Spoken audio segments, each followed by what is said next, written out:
조선야화를 찾아주셔서 감사합니다. 구독과 좋아요, 알림 설정 부탁드립니다. 전라도의 한 시골 마을. 그 마을에는 윤대감이라는 명망 높은 선비가 살았습니다. 대대로 벼슬을 해왔던 윤대감 집안은 온 마을의 존경을 받는 명문가였지요. 윤대감은 벼슬을 마치고 고향에서 딸아이와 노년을 보내고 있었습니다. 자식이라고는 늙음하게 얻은 딸, 하나라 윤대감은 자신의 딸을 너무나도 아꼈지요. 은선아, 어디 가니? 아버님, 왜 나와 계셔요? 바람이 찹니다. 아니다. 방에만 있으면 답답해서. 책방에 다녀오겠습니다. 필사한 책도 줘야 하고 먹도 좀 사려고요. 오우냐, 조심히 다녀오너라. 현석이도 같이 가느냐? 네, 현석이가 따라가니 걱정 마십시오. 윤대감의 집에는 다른 노비들이 있었지만 현석이라는 머슴은 좀 달랐습니다. 현석이는 윤대감과 같은 양민이었지만 가세가 많이 기울어서 남의 집에서 머슴살이를 하는 처지였지요. 하지만 총명해서 윤대감이 아끼며 가끔 그를 가르치기도 했습니다. 아씨, 책보 이리 주세요. 내가 갈 때까지 기다리시라니까. 밖에서는 은선이라고 부르라니까. 보는 사람도 없는데. 그래도 누가 듣는 사람들이 많잖아. 얼른 줘. 이걸 다 필사한 거야? 응. 그래도 이런 소일거리라도 하니까 시간이 잘 가서 좋아. 윤대감의 집안은 재산이 많았지만 은선이는 다른 양반 아씨들처럼 놀고만 있지 않았습니다. 글 공부도 열심히 하고 근처 책방에서 소설을 받아서 필사를 하기도 했지요. 그냥 비단 옷이나 맞춰 입고 놀기만 하지 왜 이 고생을 해? 내가 너처럼 과거 시험 공부를 할 수 있는 것도 아니고 심심하잖아. 곧 시집갈 아씨가 심심하긴. 유모가 수놓는 것보다 책을 더 본다고 걱정이던데. 싫어. 나는 그런 거 답답해. 나도 너처럼 남자였으면. 남자면 뭐하니? 가난한 집안에서 태어나면 할 수 있는 게 없는데. 참, 어머니는? 어머니 건강은 좀 어떠셔? 날이 추워지니 다시 기침을 하셔. 이따 집에 가기 전에 약방을 가보려고. 은선과 현석은 친구처럼 격이 없게 지냈습니다.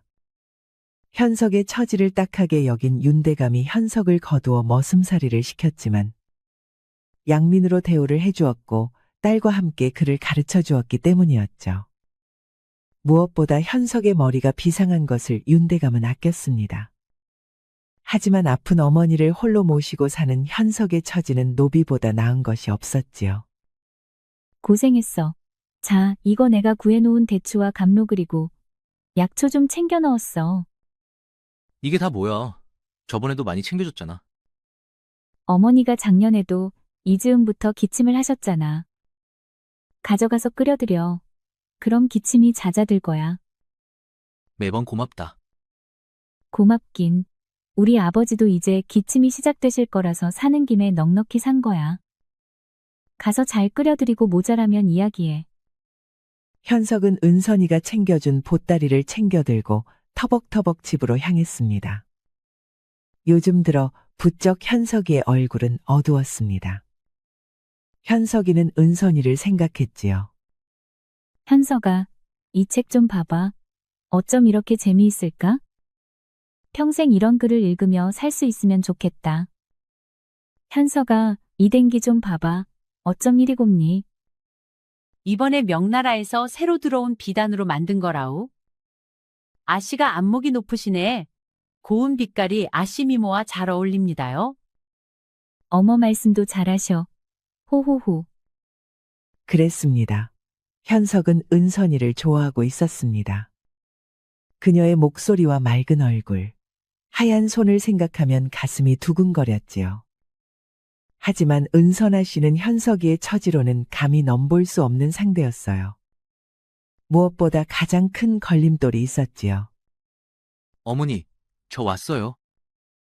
현석이 왔니? 저녁은? 행랑에서 같이 먹고 왔어요. 어머니는요? 그 보따리는 뭐니? 은선 아가씨가 또 챙겨주셨니? 네. 어머니 기침할 때라고 하면서요. 제가 얼른 끓여드릴게요. 부엌에서 어머니를 위한 약물을 끓일 준비를 하는 아들의 뒷모습을 보는 어머니의 마음은 아려왔습니다. 아들의 마음을 눈치채고 있었기 때문이었지요. 현서가, 네, 어머니. 은선 아가씨는 정혼자가 있는 몸이야. 그것도 3살의 집안끼리 맺은 혼약이다. 상대는 전라도 관찰사를 지낸 집안이고, 다 아는 사실을 갑자기 왜 그러세요? 돌아가신 네 아버지가 노름에 빠져 가산을 탕진하지만 않았어도 네가 꿈을 펼칠 수 있었으련만. 내 잘난 아들이 어쩌면 좋으니. 어머니, 쓸데없는 소리 마시고 얼른 누우세요. 제가 얼른 약물을 끓일게요. 은선아, 뭐하니? 아, 아버님. 오늘 책방에서 빌려온 책을 읽고 있었어요. 그렇구나. 은선아, 강대감 댁에서 기별이 왔다. 혼례를 내년 가을에 치르는 게 어떠냐고 말이다. 괜찮다면 사주단자를 보낼 생각이다. 갑작스러운 아버지의 말에 은선이는 깜짝 놀랐습니다. 이런 날이 올 줄은 알았지만 막상 혼례가 닥친다고 하니 놀란 것이지요. 내년, 가을이요? 그래. 나도 너를 계속 끼고 살고 싶지만 그게 어찌 내 뜻대로 되겠느냐. 보낼 때가 이미 지났으니 보내주어야지. 싫어요, 아버지. 저는 아버지 곁에서 계속 살고 싶어요. 시집 가기 싫어요. 은선이는 아버지의 손을 잡고 눈물을 흘렸습니다. 그때 왜 현석이의 얼굴이 떠올랐는지 은선이는 이유를 잘 알지 못했죠. 은선이의 혼례가 진행이 된다는 소문이 돌았습니다. 겨울이 가기 전 은선이의 집으로 상대 집안의 사주단자가 오고 은선이네 집안 역시 그 집으로 사주단자를 보냈지요. 그런데 뜻밖의 일이 생겼습니다. 그 이야기가 돌던 때 매파가 윤대감의 집으로 찾아온 것입니다. 아니, 매파가 우리 집에 무슨 일이요? 아씨, 곧 혼례를 앞두고 계신데 이대로 가시면 대감마님은 누가 돌봐드리옵니까? 아, 그야. 집에 오래 있던 노비들도 있고 하니까. 아유, 안 될 말입죠. 아무리 간호들이 있다 하더라도 아랫사람이야. 그저 시키는 대로만 하지. 곁에서 알뜰살뜰 돌볼 사람이 있어야 하는 거 아닙니까? 남자는 그저 곁에서 돌봐줄 여자가 필요한 법입니다. 그럼 우리 아버님 중심을 서겠다는 말이요? 네, 그간은 아씨가 계셨으니 집안이 윤이 났지만 이제 가시면 이 집안은 여주인 하나 없이 될 텐데 그게 될 말입니까? 혼례를 치르시기 전에 아버님 곁에 아버님을 돌봐줄 여인 하나 두시고 가시면 훨씬 안심이 되실 거 아닙니까? 은선은 생각에 잠겼습니다. 마음은 내키지 않았지만 매파의 말이 틀린 것은 아니었습니다.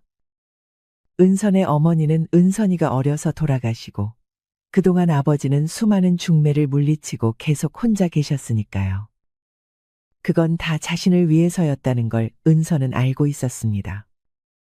자신이 시집을 가버리고 나면 아버지는 혼자 지내야 하는데 차라리 새어머니를 드리는 것이 나을지도 몰랐지요. 그래서 중매를 하겠다고? 응. 그런데 이게 정말 맞는 일인지 모르겠어. 대감마님께는 아뢰어 보았고? 아직. 매파가 괜찮은 과부두엇이 있다고 며칠 있다가 다시 온다고 했어.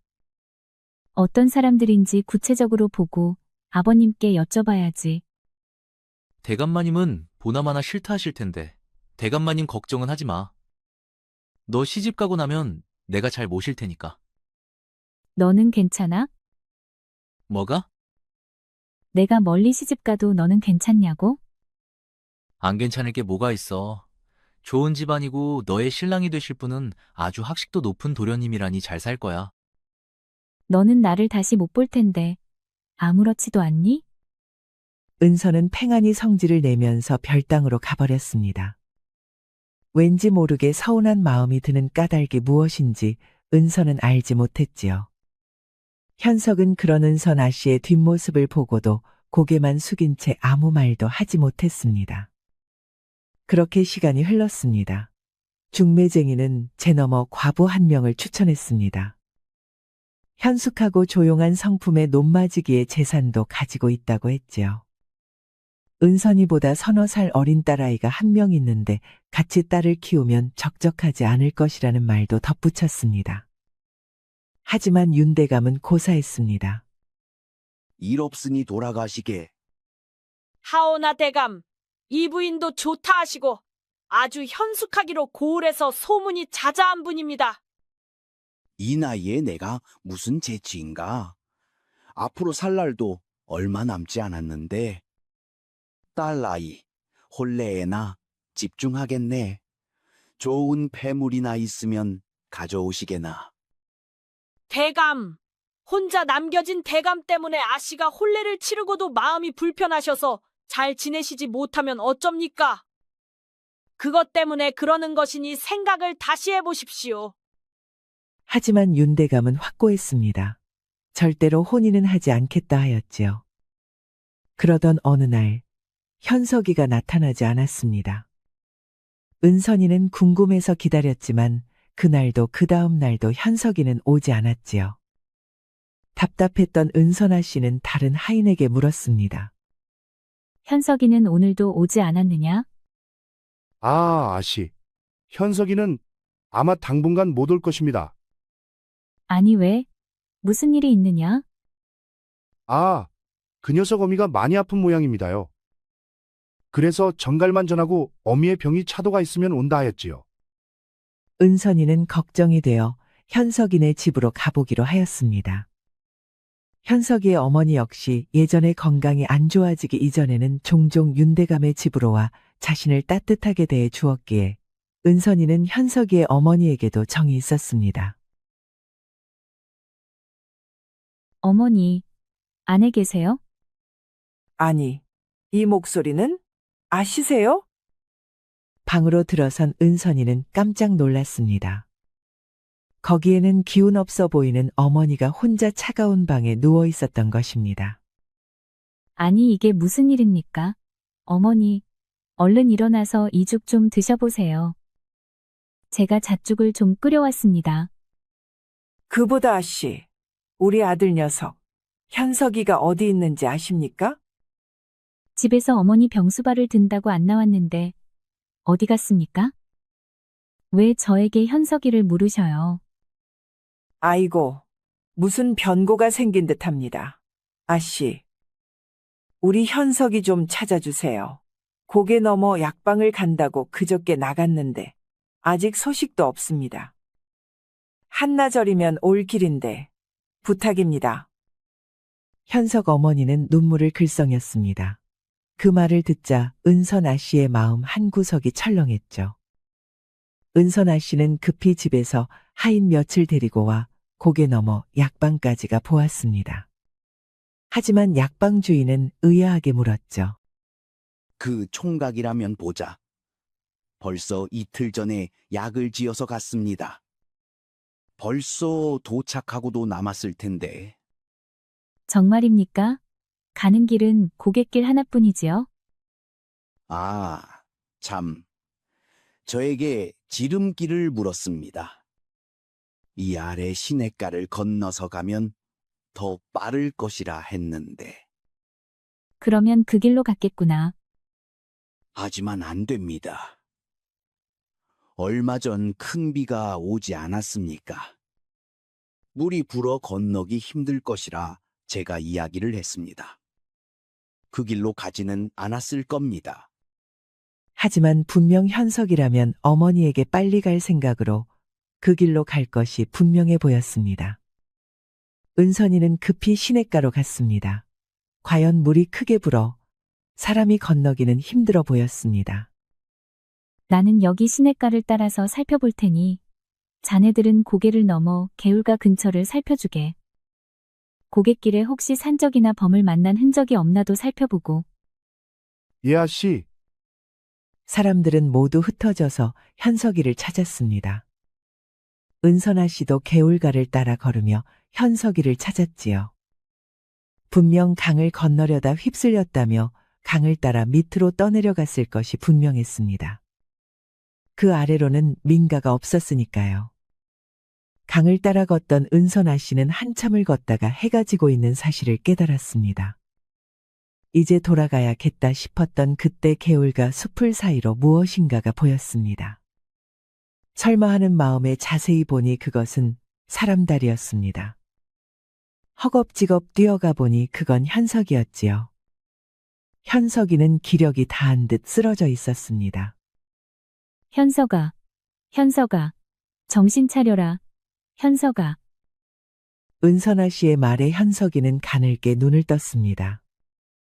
은선아 씨가 주위를 둘러보았지만 개울에서 너무 아래로 내려온지라 주위에는 아무도 없었습니다. 하지만 현석이의 몸은 너무나도 차가웠지요. 그때 은선아 씨의 눈의 강가에 버려진 움막이 들어왔습니다. 은선아 씨는 현석이를 억지로 일으켜 겨우겨우 움막 안으로 데려갔습니다. 숨은 붙어 있었지만 차디찬 현석이의 몸은 파랗게 얼어가는 중이었습니다. 아마 물에 떠내려가다가 간신히 강가로 기어 나오기는 했지만 그대로 정신을 잃은 채 꼬박 하루를 버텼던 것 같아 보였습니다. 은선아 씨는 현석이를 살리기 위해 급히 마른 나뭇가지를 모아 불을 피우려 했지만 부싯돌도 없는 아씨가 불을 피울 방법은 없었습니다. 급한 마음에 은선아 씨는 현석이의 팔을 주무르고 호호 입김을 불어가며 애타게 현석이를 불렀습니다. 현석아, 현석아. 정신을 좀 차려보거라. 은선아 씨의 말에 현석이는 가늘게 눈을 뜨다가 다시 까무룩 정신을 잃었습니다. 이대로 두었다가는 큰일이 날 것이 분명했습니다. 은선아 씨는 결심을 한 듯 현석이의 저고리를 풀었습니다. 그리고 자신의 옷고름도 풀었지요. 현석이는 어두운 동굴을 걷다가 문득 정신을 차렸습니다. 아니, 왜 내가 여기를 걷고 있지? 뭔가 중요한 걸 잊은 것 같은데? 그때였습니다. 등 뒤에서 환한 빛이 비쳐왔지요. 갑자기 뒤에서 환한 빛이 비추자 현석은 고개를 돌리려 했습니다. 그때 누군가 앞에서 자신의 손을 잡았지요. 현석은 깜짝 놀라 고함을 쳤습니다. 누구시오? 현석아, 그새 나를 잊었느냐? 아, 아버지. 현석이 앞에는 아버지가 생전 건강한 모습으로 서 있었습니다. 현석이는 깜짝 놀랐죠. 아버지가 어떻게 여기에? 여기는 저승입니까? 저는 죽었습니까? 무슨 그런 소리를 이 애비 앞에서 하느냐? 너는 멀쩡하다 이놈아. 아, 제가 너무 놀라서. 여기는 어디입니까? 현석아, 이 애비가 지은 죄가 많다. 그러니 너를 다시 보내줄 테니 가서 어미와 잘 살 거라. 알았느냐? 네? 어딜 보내준다는 말씀입니까? 나라를 다스리는 도리는 민본이니 그것을 명심하거라. 네? 무슨 말씀이십니까? 그리고 끝났다고 다 끝난 것이 아니니 그것이 인연이니라. 현석이가 어리둥절하고 있는 사이에 뒤쪽의 빛이 더더욱 환하게 빛났습니다. 현석이의 아버지는 현석이를 돌려 세우며 그 빛을 향해 현석이를 밀었지요. 저 빛이 너의 인연이다. 현석이는 깜짝 놀라 눈을 떴습니다. 그 결에 자신의 곁에 있는 사람도 깜짝 놀라 몸을 일으켰지요. 현석아, 정신이 들어? 아씨. 현석이는 그러나 깜짝 놀라고 말았습니다. 자신이 윗저고리와 바지가 다 벗겨진 채로 은선아 씨를 껴안고 있었기 때문이었습니다. 그뿐만이 아니었습니다. 은선아 씨 역시 저고리와 치마를 벗고 속적삼만 입은 채로 현석이를 꼭 껴안고 있었죠. 현석이가 깜짝 놀라 벗어나려 하자 은선이가 현석이를 꼭 껴안았습니다. 내 몸이 너무 차가워서 너를 따뜻하게 하려면 어쩔 수 없었어. 현석이는 그제야 자신의 품에 안긴 은선이를 내려다보았습니다. 얼굴이 발갛게 물든 은선이는 자신의 품에 얼굴을 기대고 고개를 수그리고 있었지요. 새어 들어오는 달빛에 눈부시게 빛나는 하얀 피부와 고운 자태가 아찔할 정도로 아름다워서 그 와중에도 현석이는 가슴이 방망이질 치고 몸이 뜨거워지려 했습니다. 그리고 영원히 은선이를 품 안에 안고만 싶었지요. 이제는 괜찮아진 것 같으니 나를 놓아도 괜찮아. 나는 놓고 싶지 않다. 현석아, 놓고 싶지 않아. 그렇게 그 둘은 부둥켜 안은 채 밤을 보냈습니다. 달밤은 깊어져만 가고 은선아 씨의 뽀얀 살결은 어둠 속에서도 더욱 맑고 희게 빛났지요. 그리고 현석이의 넓은 가슴은 그런 은선아 씨를 힘껏 안을 수 있을 만큼 넓었습니다. 아침이 되어서야 현석이와 함께 나타난 은선아 씨의 모습을 보고 하인들은 크게 놀랐습니다. 윤대감은 급히 은선아 씨를 집으로 불러들이고 둘의 모습을 본 하인들을 입막음했지요. 현석의 어머니는 다행히 큰 병이 아니었습니다. 현석은 어머니가 차도를 보이자마자 큰 마음을 먹고 윤대감을 찾아갔습니다. 대감마님, 내 한양의 선비들 공부를 시키는 글방을 알아봐 두었다. 거기로 떠나거라. 마님, 제가 오늘 찾아온 이유는 그것이 아니오라. 아무 소리도 말거라. 어머니도 모시고 떠나거라. 내 거기서 자리 잡고 공부를 할 정도의 재산을 챙겨주마. 안 갑니다. 못 갑니다. 대감. 네 이놈, 네가 안 가면 어쩌란 말이냐? 여기 장가라도 오겠단 말이냐? 그러면 어쩔 것이냐? 내 딸은 집안 머슴과 바람이나 정혼도 파토를 낸 아이가 된다. 그러면 그 자식의 앞날은 어쩔 것이냐? 현석은 아무 말도 하지 못했습니다. 그 말이 맞는 말이었기 때문입니다. 네가 양민이라고는 하나? 우리 집 머슴살이가 벌써 10년이다. 이 모든 게 내 불찰이다.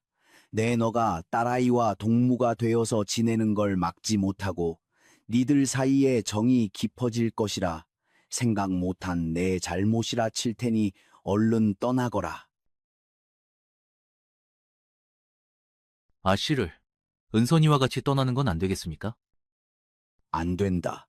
그 아이는 곧 혼인을 올려야 한다. 나 역시 다음 달에 제넘어 과부와 혼례를 치를 것이다. 마을이 어수선하면 니놈 존재는 곧 잊혀지겠지. 그러니 가거라. 나는 내 딸아이의 미래와 우리 가문의 앞날에 오점을 남기지 않을 것이다. 현석은 눈물을 머금고 짐을 쌌습니다. 현석의 어머니 역시 아무것도 묻지 않고 짐을 쌌지요. 마을을 떠나기 전 현석은 은선의 얼굴을 보기 위해 매일 윤대감의 집으로 갔지만 하인들은 그 누구도 문을 열어주지 않았고 출입을 막았습니다. 그러다 떠나기 전날 밤 뜻밖의 인물이 현석의 집을 찾아왔습니다. 현석아, 현석아, 아니, 유모 아주머니 아니시오. 얼른 받아라. 아가씨가 전해주란다. 은선이의 유모가 건네준 거는 곱게 접힌 편지였습니다. 유모는 다급하게 말했습니다. 내가 여기 온 걸 알면 나도 대감마님께 경을 친다. 아가씨가 몇 날 며칠을 밥도 안 먹고 울고만 있어서 하는 수 없이 편지만 가지고 온 것이니 이걸 가지고 얼른 떠나거라. 얼른? 현석이는 급히 유모의 손에 선물 하나를 들려주었습니다. 내 다시는 오지 않을 테니 부디 잘 살라고 전해주시오. 그리고 이것도 제발 전해주시오. 그것은 예전 장터에서 은선아 씨가 갖고 싶어 하던 탱기였습니다. 몹시 비쌌지만 현석은 그간 머슴으로 일했던 여비를 털어 그 댕기를 샀던 것이죠. 그것을 받아들고 유모는 혀를 차며 급히 사라졌습니다. 그리고 날이 밝자마자 현석은 어머니와 함께 얼마 없는 세간을 들고 한양으로 길을 떠났지요. 그로부터 1년이 지났습니다. 현석은 윤대감이 챙겨준 돈으로 한양에서 작은 집을 얻고 글방을 다녔습니다. 그리고 진사시를 치르게 되었지요. 현석아, 이번 진사시에서 내가 가장 기대를 하는 건 자네일세. 아닙니다. 무슨 그런 말씀을. 나이는 있지만 그간 오래 공부한 이들을 모두 제치고 1년 만에 이런 재주를 보이는 사람은 없어. 반드시 자네는 합격을 할 걸세. 현석은 다른 선비들과 함께 궁궐 마당에서 진사시 시제를 기다렸습니다. 그리고 펼쳐진 시제를 보고 현석은 눈을 의심했지요. 나라를 다스리는 도리는 민본이니 그것을 명심하거라. 네, 그랬습니다. 시제는 민생을 편안하게 하고 나라를 다스리는 도리는 무엇인가? 라는 것이었습니다. 현석에게는 너무나 쉬운 문제였지요. 현석은 일필이지로 답안을 적어내고 과거 시험장을 나왔습니다. 그리고 장원으로 합격을 하였습니다. 자네가 장원으로 급제를 한 남현석인가? 예, 전하. 정말 내 마음에 쏙 드는 글을 써주었어. 나라를 다스리는 도리는 민본인이 덕치로 다스려야 한다. 정말 어떻게 이런 생각을 하였는가? 생전에 아버님의 가르침이었사옵니다. 오, 그래. 다들 군자의 도리와 공자와 맹자를 논할 때 백성의 뜻을 헤아리라는 자네의 답이 내 마음을 탁 트이게 해주었다. 내 큰 상을 내리노라. 현석은 큰 상을 받고 성균관에 입학을 해 열심히 공부를 하였습니다. 형편도 나아져 어머니 건강도 많이 좋아졌지요. 고향을 떠나올 때 윤대감이 주신 돈으로 전답을 샀고 왕에게 큰 하사품을 받기도 해서 이제 끼니 걱정을 하지 않아도 되었던 것입니다. 현석에게는 예전 머슴살이를 하던 때의 모습은 찾을 수가 없었습니다.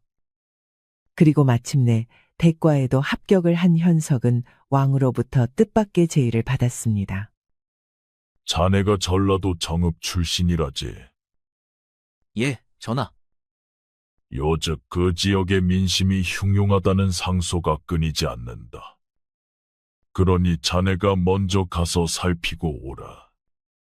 예, 분부 바짝겠습니다. 그렇게 암행어사의 자격으로 길을 떠나게 된 현석의 마음은 착잡했습니다. 그의 마음은 반반이었지요. 사실 자신이 이렇게 될 수 있었던 것은 윤대감의 후원이 있었기에 가능했습니다. 그렇기에 윤대감에게 감사의 인사를 전하고도 싶었지만 또 한편으로는 생각만 해도 아픈 이름 은선이가 떠올랐습니다. 자신을 은선이와 남몰래 한양으로 떠나게 해주었다면 지금 자신 곁에는 은선이가 있었을 텐데 그 생각만 하면 가슴 한편이 아려왔지요. 현석은 그런 속내를 삭히면서 허름한 옷을 입고 고향을 향해 길을 떠났습니다. 고향에 가까이 이르러 현석은 주막에 들렀습니다. 보잘것없는 행색을 한 현석은 누가 보아도 초라한 선비의 행색이었지요. 어서 오슈. 국밥 드려요. 국밥 한 그릇이랑 술도 한 사발 주시게. 돈은 있으슈? 밥값이랑 술값부터 먼저 주시오. 나 참 인심 야박하구먼. 여기 있소. 이제 주실 수 있으시겠나? 아, 그러면요. 그럼요. 자신이 고향을 떠난 지 고작 4년 남짓한 시간이었지만 동네 분위기는 많이 달라 보였습니다. 현석은 주모에게 말을 건넸습니다. 근데 여기 윤대감님은 아직 건강하신가? 누구? 윤대감이라니. 아, 돌아가신 윤대감님 말하시는 구먼. 돌아가셨다니. 윤대감님이 돌아가셨단 말이오. 오랜만에 오셨는 모양입니다. 돌아가신 지 벌써 3년도 넘었소. 3년 전인가? 4년 전 겨울에 돌아가셨지? 자네 기억나나? 아, 그래. 그 갑자기 새 장가를 드시자마자 그 해 겨울을 못 넘기고 돌아가셔가지고 말이 많았지 않는가? 그래. 갑자기 기가 빨려서 돌아가셨나 이야기가 돌고 그랬지 의구. 현석은 큰 충격을 받았습니다. 그의 겨울이라면 현석이 떠나고 얼마 되지 않아 바로 돌아가셨던 것이었죠. 그럼 그 아씨는? 그 윤씨 대감님 은선 아씨는 어찌 되었소? 아씨야 그러고 혼례를 서둘러서 봄에 시집을 가셨지요. 얼마 전 떡두꺼비 같은 아들도 낳았다 하더이다. 혹시 아는 사이시오? 현석은 급히 너털웃음을 지었습니다. 설마 그럴 리가 있겠어? 어머니 쪽 먼 친척이신데 오는 길에 신세를 좀 질까 했더니만. 얼마 전에 몸을 풀러 집으로 오셨으니 아직 계시기는 합니다만 가봐야 소용은 없을 것이오. 왜 그렇소? 지금 거기 안방마님은 돌아가신 윤대감님과 혼인한 과부이지 않소. 그 과부 신보가 얼마나 고약한지 윤대감님 돌아가시자마자 원래 있던 하인들을 다 내보내고 자기 하인과 여종 한 명만 부리고 있어요. 그 큰 집 살림을 그렇소?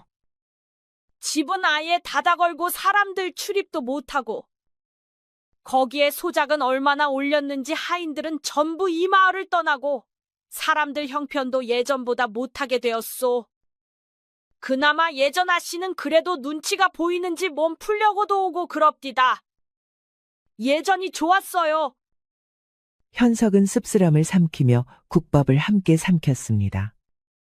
은선아 씨가 시집가서 잘 산다는 이야기는 다행이었지만 그래도 알게 모르게 마음 한편이 씁쓸해졌죠. 현석은 나가면서 주모에게 다시 물었습니다. 윤대감님의 묘는 어디 있소? 거긴 왜요? 먼 친척이라더니 가보시려고요? 아이고 아서요. 거긴 흉해서 아무도 못 갑니다. 흉하다니? 무슨 소리입니까? 거기 밤마다 귀신이 나온다는 소문이 있어요. 윤대감님, 원래 마님이 원통해하며 매일 밤마다 묘에서 곡을 한대요. 본 사람이 한둘이 아니에요. 원래 마님이? 그럼요. 하얀 옷을 입고 그렇게 무덤 앞에서 흐느껴 운답디다. 아예 가지 마세요. 하지만 현석은 무엇인가가 이상하다 느꼈습니다. 귀신이라니요. 현석은 주모에게 술 한 병을 사서 윤대감의 묘로 향했지요. 윤대감의 묘는 오랫동안 돌보지 않은 것인지 잔디도 듬성듬성하고 잡초마저 나 있었습니다. 그래도 그 주변은 누군가가 정기적으로 왔다 간 것인지 풀이 조금 정리되어 있었지요. 현석은 무덤에 술을 붓고 절을 올렸습니다. 대감마님, 접니다. 현석이가 왔습니다. 늦게 찾아뵈어서 죄송합니다. 절을 하고 현석은 말을 이었습니다. 저 대감마님 은혜로 공부도 하여 벼슬도 얻었습니다. 지금은 꼴이 이렇지만 나중에 꼭 다시 좋은 모습으로 좋은 술을 가지고 뵙겠습니다. 현석은 다시 절을 하고 무덤 주위 풀을 정리했습니다. 그리고 내려와 마을로 향했지요. 현석은 그 길로 바로 고을 현감의 관청으로 갈 생각이었습니다. 마을을 구석구석 돌아보고 어느 정도 분위기를 익혔으니 다른 마을로 떠날 생각이었지요. 하지만 계속 걸리는 것이 있었습니다. 바로 그 예전 아버지의 말씀이었지요. 그리고 끝났다고 다 끝난 것이 아니니 그것이 인연이니라. 네? 무슨 말씀이십니까? 저 빛이 너의 인연이다. 현석이는 그 일이 아직도 예전 일처럼 생생하게 기억이 났습니다. 꿈이라고는 도저히 믿을 수 없었지요. 그리고 그 빛을 따라간 곳에는 바로 은선아 씨가 있었다는 것도 말입니다. 현석은 결심을 하고 예전 윤대감의 집으로 발길을 옮겼습니다. 집은 그대로였지요. 대문도 담도 길도 그대로였습니다. 다만 하나 예전에는 활짝 열린 문으로 많은 하인들과 마을 사람들이 드나들었다면 지금은 그 대문이 굳게 닫힌 채 개미 새끼 한 마리 보이지 않았다는 것뿐이었습니다. 현석은 그 대문 앞에서 목청껏 외쳤습니다. 이리 오너라. 이리 오너라. 뉘시오. 내 윤대감님의 친척이요. 하룻밤 묵어가길 청하오. 여긴 윤대감 댁이 아니니 썩 꺼지시오. 그게 무슨 소리여. 내 어릴 적 여기 온 적이 있건만 무슨? 얼른 문을 여시오. 아, 윤대감님은 돌아가시고 이제 우리 마님 집이라니까. 당장 돌아가시오. 따님이 와 계시다고 하던데. 은선 아씨? 아씨.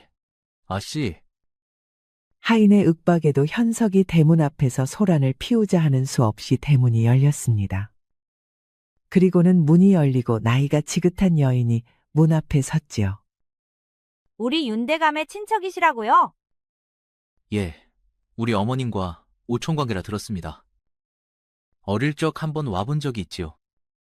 과부는 그 나이에 맞지 않게 얼굴이 고왔습니다. 하지만 눈매는 그리 인자해 보이지 않았지요. 과부는 초라한 현석의 옷차림을 아래 위로 훑어보더니 말을 이었습니다. 친척이라면서 우리 영감이 돌아가신 것도 몰랐습니까? 들었습니다. 그때 우리 형편이 좋지 않아 찾아뵙지도 못하고. 마침 은선이가 몸을 풀러왔다길래 얼굴이나 보러 왔습니다. 아무리 친척이라도 방금 몸을 푼 아이를 보는 건 안 됩니다. 돌아가세요. 에이, 3, 7일도 지났지 않습니까? 어린 시절에는 같이 목간도 하고 여름 내내 한방에서 이야기를 들으며 잠을 자기도 했습니다.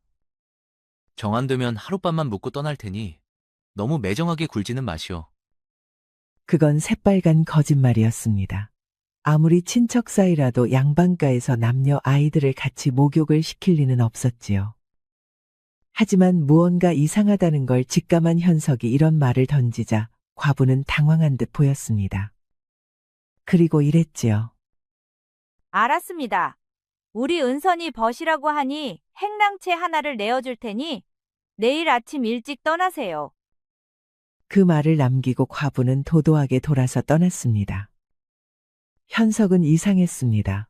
그 넓은 집에는 하인이 없었습니다. 오직 행랑채를 지키고 있는 덩치 큰 하인과 안채에서 일을 하는 듯한 여종 한 명 외에는 개미 새끼 한 마리 보이지 않아 큰 기와집이 으스스해 보이기까지 했죠. 현석은 잠에 든 척불을 끄고 있다가 인기척을 죽이고 조용히 안채를 향해 다가갔습니다. 그리고 안채에서 나오는 여종의 손목을 낚아챘습니다. 은선이가 있다는 안채에서 무슨 일이 일어나는지 알아야 했으니까요. 조용히 하라는 손짓에 순순히 따라온 여종은 방 안에 들어서야 자신의 입을 막은 손을 풀어달라 손바닥으로 현석의 손을 두드렸습니다. 그제야 현석은 여종을 풀어주었죠.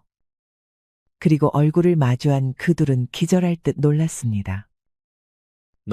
너는 은선아. 현석아. 그랬습니다. 그 둘은 서로를 마주하고도 믿을 수 없다는 듯 한참을 멍하게 바라보았습니다. 현석은 은선을 바라보았습니다. 여종의 차림을 하고 있는 은선은 그 옛날의 고운 비단 한복도 노리개도 없었습니다. 그저 거친 무명옷을 입고 있었지요. 하지만 눈부시게 빛나는 눈동자와 아름다운 미모만은 여전했습니다. 이게 어쩐 일이야. 왜 네가 종노릇을 하고 있어? 현석아. 이게 다 내 업보인가 봐. 은선은 눈물을 보이며 현석의 품에 안겼습니다. 그리고 말을 이었죠.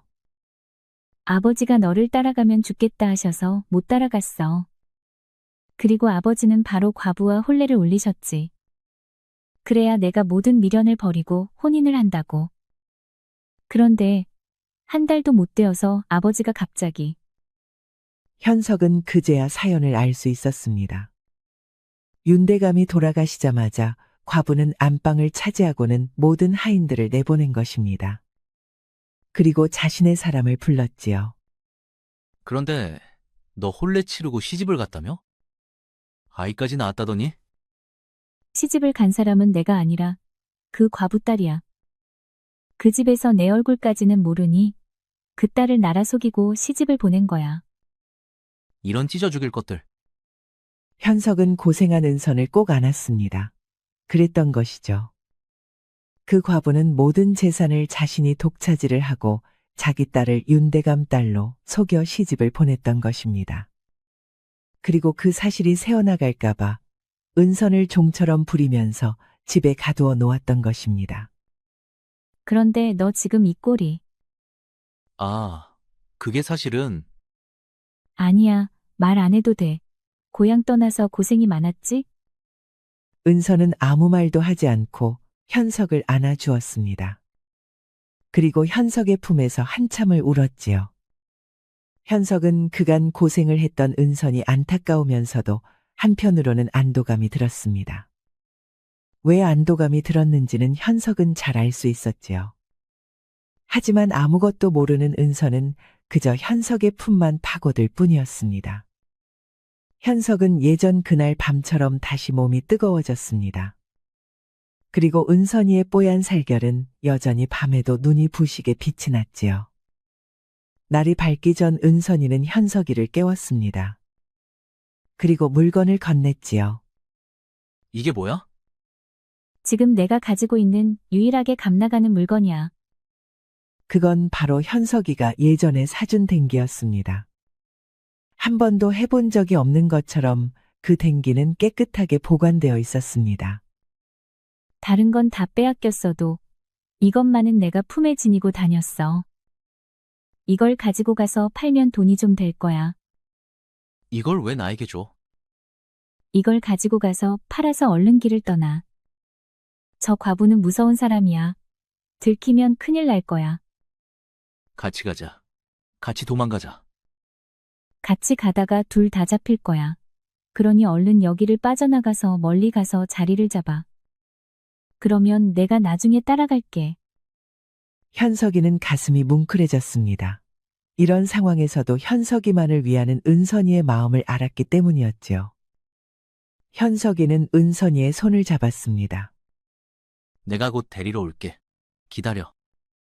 그렇게 현석은 데리러 온다는 말만 남기고 홀연히 사라졌습니다. 사실 은선도 현석이를 따라가고 싶었지만 차마 이 집을 버리고 떠날 수가 없었지요. 아무리 과부 모녀가 구박을 해도 자신은 이 집에서 버텨서 가문과 재산을 다시 되찾아야 했으니까요. 아직도 멀었어? 빨리빨리 짐을 싸라고. 네. 어머, 인연 좀 봐. 끝까지 마님 소리는 안 해. 야, 넌 아직도 네가 아씨인 줄 아니? 냅둬라. 마님이라고 하라고 3일을 굶기고 매질을 해도 입을 안 열었어. 아주 독해.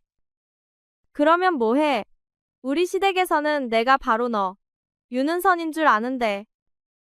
우리 시부모님이 나를 얼마나 귀해하시고 서방님도 얼마나 잘해주시는지 아니? 진짜 윤은선은 여기서 종살이 하는 줄도 모르고. 조용히 해. 이거 사. 누가 들으면 어쩌려고. 엄마도. 여기 우리밖에 누가 더 있수? 하인도 다 내보내놓고서는. 암튼 귀한 물건 잔뜩 사. 알았어? 그래야 내가 면이 서지. 은선은 그 둘의 말을 들으며 힘없이 짐을 쌌습니다. 과부와 과부딸은 원래 은선의 것이었던 재산으로 호의호식을 누렸지요. 그래. 이제 나도 곧 여기 재산을 정리해서 네 옆으로 가야겠다. 그래요, 엄마. 나도 아들까지 낳았는데 이제 눈치 볼 거 뭐 있어. 여기서 맘 졸이지 말고 얼른 와요. 그럼 이제 저걸 감춰놓을 필요도 없으니 지혜비 곁으로나 보낼까? 으이그. 엄마도 어디 팔아먹어야 돈이 되지. 왜 그런 생각은 못하슈? 얼굴 반반하니 기생집에 팔면 비싸겠어. 그 이야기를 듣는 은선이는 눈앞이 깜깜했습니다. 과부와 과부딸은 그런 은선이의 모습을 보며 깔깔 웃었지요. 그때였습니다. 죄인들은 어서 나와 오라를 받아라. 우직근 대문이 부서지는 큰 소리가 나더니 병졸들이 마당으로 들이닥쳤죠. 깜짝 놀란 은선이 방문을 여니 병졸들이 이미 마당으로 달려와 있었습니다. 뭐라 할 새도 없이 병졸들은 과부와 그 딸에게 달려들어 포승줄로 꽁꽁 묶었습니다. 그걸 보고 은선 역시 혼비백산을 했죠. 이게 무슨 짓이냐? 당장 풀지 못해. 이놈들, 내가 누구인 줄 알고 이러느냐? 당장 놓아라. 과부와 과부딸이 악을 쓰는 가운데 멋진 관복을 입은 남자가 뚜벅뚜벅 은선을 향해 다가왔습니다. 은선은 급히 무릎을 꿇고 고개를 숙였지요. 이 죄인들의 죄가 무엇인지 낭자는 알고 계시오? 은선은 침을 삼켰습니다. 드디어 자신의 억울함을 풀어줄 수 있는 기회가 온 것일지도 몰랐지요. 나으리, 제가 바로 윤명식 대감의 여식인 윤은선입니다. 저들이 저희 아버지를 해하고 저 딸을 저로 둔갑시켜 시집을 보냈습니다. 제 억울함을 제발 풀어주십시오. 하지만 그 관리는 대답을 하지 않더니 이렇게 물었습니다. 그게 정말이요? 그걸 입증할 방법이 있소이까? 거짓말입니다. 무슨 그런 말도 안 되는. 우리 윤대감 여식은 바로 이 아이입니다. 그럼요. 제가 윤은선으로 얼마 전 아이까지 낳은 몸입니다. 우리 서방님이 이 사실을 알면 당신을 가만히 두지 않을 것이요. 은선은 눈앞이 캄캄했습니다. 자신을 알던 사람들은 모두 마을을 떠나고 이를 입증해 줄 리가 없었으니까요. 그때 관리가 무릎을 꿇고 자신에게 무엇인가를 내밀었습니다. 그것은 바로 어젯밤 은선이가 현석이에게 주었던 댕기였습니다. 아니, 이것은 나야, 은선아. 내가 너를 데리러 왔다. 은선은 그제야 고개를 들어 관리의 얼굴을 확인했습니다. 멋진 관복을 차려입은 사람은 바로 현석이었지요. 은선은 눈물을 쏟았습니다. 현석은 그 눈물을 닦아주며 말했지요. 내 생명을 구해준 인연을 이제야 찾았구나. 은선아, 과부와 과부딸, 그리고 집안에 있던 하인들은 모두 끌려가 신문을 받았습니다. 그리고 죄를 실토했지요. 처음 집안에 접근했던 매파까지 그들은 모두 한패였습니다. 윤대감만 죽으면 재산을 차지할 수 있을 것 같아 접근했던 그들은 윤대감의 차에 독을 넣어 처리한 것입니다. 거기에 은선이 시집을 가면 재산을 전부 가져간다는 걸 알고 자기 딸까지 은선으로 둔갑을 시킨 것이지요. 그러고 당분간 은선이를 집에 가두고 종으로 부려먹다 적당한 때에 또 처리하거나 기생집에 팔아넘기려 했다는 말까지 전부 자백했습니다. 과부와 그 딸은 참수형에 처해졌습니다. 매파와 그 하인도 마찬가지였지요. 과부딸이 은선이로 둔갑해 낳은 아들은 어느 노인이 나타나 거두어갔습니다. 그 과부의 지압이었지요. 사실 그 과부는 과부도 아니었던 것입니다. 그렇게 모든 일을 처리하고 현석이는 고을의 기강을 바로잡았습니다. 잘못되었던 소장료도 다시 조정을 하고 집을 떠났던 사람들도 불러 모았지요. 그렇게 일을 바로잡은 뒤 현석은 다시 한양으로 떠났습니다. 물론 그 곁에는 은선도 함께였죠. 서방님, 얼른 일어나셔야죠. 조금만 더 자면 안 됩니까? 피곤합니다. 그러니까 무리하지 마시라니까. 내가 누구 때문에 무리를 하는데 그런 말씀하시면 서운합니다. 부인, 그만하시고 얼른 준비하셔요. 얼른 조정에 나가보셔야죠. 알았습니다. 내 얼른 다녀올 테니 기다리고 계시오. 부인, 저 어디 안 갑니다. 여기서 잘 기다리고 있을 테니 오실 때 새로 나온 책이나 없는지 들려봐 주세요. 아니, 엊그제 빌려다 드렸는데 그새 다 읽으셨습니까? 네. 너무 재미있어서 그 다음 편이 궁금합니다. 네, 그렇죠. 내 평생 부인이 읽고 싶은 책 평생 읽으며 사실 수 있도록 해드리겠습니다. 걱정 마십시오. 은선과 현석은 혼인을 하고 서로를 위하고 사랑하며 행복하게 살았습니다. 아들 셋과 딸 둘도 낳았지요. 말년에는 현석 역시 관직을 은퇴하고 예전처럼 그 마을로 내려와 행복한 노년을 보내며 후학을 양성하기도 했답니다. 옛말에 한번 맺은 인연은 그 무엇으로도 끊이지 않고 맺지 말아야 할 인연을 맺는 것은 그 무엇보다도 나쁘다 했습니다. 그만큼 사람과 사람과의 인연은 무겁고도 중한 것이라는 뜻이겠지요. 사람과의 인연은 그토록 소중한 것이어서 아무리 이어가려 해도 이어지지 않는 것이 있고 또 아무리 끊으려 해도 끊어지지 않는 인연도 있습니다. 하지만 가장 중요한 것은 이 모든 것이 정해진 순리대로 흘러가는 것이니 그것을 따라야 한다는 것일지도 모릅니다. 어쩌면 우리네 인생 역시 그렇게 흘러가는 것일 테니까요. 그러면 돌아서 후회될 것도 또 한스러울 것도 없이 아름답기만 한 것이 우리 인생과 인연일 것입니다. 들어주셔서 감사합니다. 구독과 좋아요, 알림 설정을 꼭 부탁드립니다. 우리 이야기가 여러분들에게 조금이나마 재미를 선사할 수 있기를 바랍니다. 다른 재미있는 영상도 많으니 즐겁게 봐주세요. 그럼 여러분 모두 행복하고 즐거운 시간 되세요.